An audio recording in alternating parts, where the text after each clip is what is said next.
This video contains news and analysis related to a recent terror attack in Kashmir. The content may include sensitive visuals and discussions that could be distressing to some viewers. Viewer discretion is advised. We strongly condemn all forms of violence and terrorism. The purpose of the content is solely to inform and create awareness based on verified reports. বেলগাঁওতে হামলার প্রতিশোধ নিতে operation সিঁদুর সেনার প্রশংসা প্রতিরক্ষা মন্ত্রীর নতুন দেশের মাথা উঁচু করে ইতিহাস রচনা ভারতীয় সেনার প্রশংসাপ্রাপ্য প্রধানমন্ত্রী নরেন্দ্র মোদিরও বললেন Rajnath UEM Jaipur is a perfect target for prospective students aspiring for good jobs, good education with future-ready skills. যারা নিরীহদের মেরেছে তাদেরই মেরেছি। ভারতের প্রত্যাঘাতে পাকিস্তানের কোনো সাধারণ মানুষের মৃত্যু হয়নি। ভেবেচিন্তে পরিকল্পনা করেই জঙ্গিদের কড়া জবাব দেওয়া হয়েছে জানালেন রাজনাথ।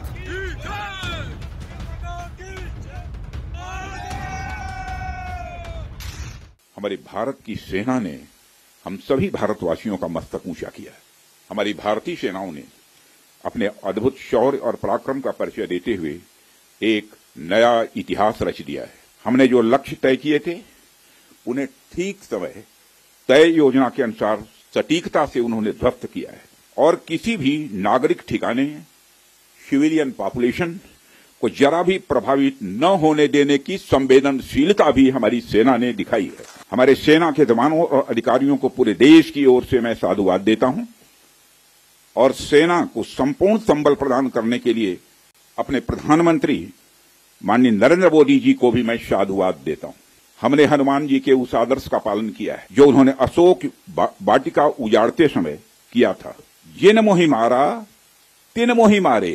हमने केवल उन्हीं को मारा जिन्होंने हमारे मासूमों को मारा। আচ্ছা বিপদ কি আর বলে কয়ে আসে বলুন তো? পাকিস্তানকে বার্তাটা সেই কবেই দিয়েছিল ভারত, তবুও শিক্ষা নেয়নি ইসলামাবাদ। উল্টে সন্ত্রাসবাদীদের তোয়াজ করতেই ব্যস্ত ছিলেন পাকের সেনাপ্রধান আসিম মুনির। আর কি উচিত শিক্ষা দিতে যা করার সেটাই করল ভারত।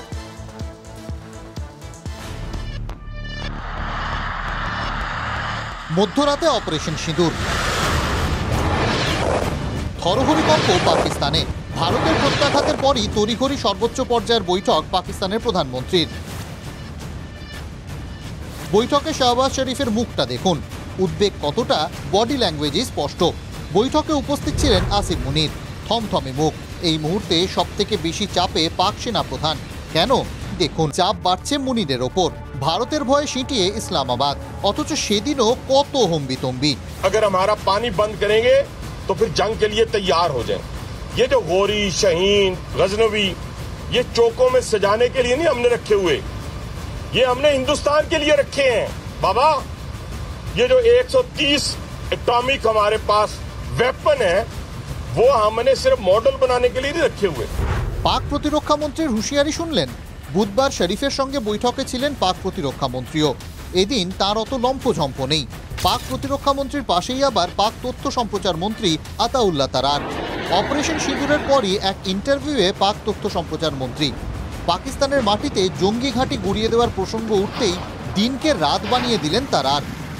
বোঝো কাণ্ড, পাকিস্তানে জঙ্গি নেই, উল্টে ভিকটিম কার্ড খেললেন তারার। তারপর মুখোশটা খুলে গেল। তারপরই আসিফের পুরনো ইন্টারভিউয়ের কথা উঠল আর পাক তথ্য সম্প্রচার মন্ত্রী তথ্য গোপনের চেষ্টা চালালেন। পাক প্রতিরক্ষা মন্ত্রীর বক্তব্যের ভুল ব্যাখ্যা হচ্ছে। তাহলে এই ছবিটা দেখুন, নিহত জঙ্গিদের দেহ পাকিস্তানের পতাকায় মোড়া, শেষ যাত্রায় উপস্থিত সেনা কর্তারা। বুঝলেন, পাকিস্তানে সন্ত্রাস, সেনা, ISI, সরকার সব মিলেমিশে একাকার।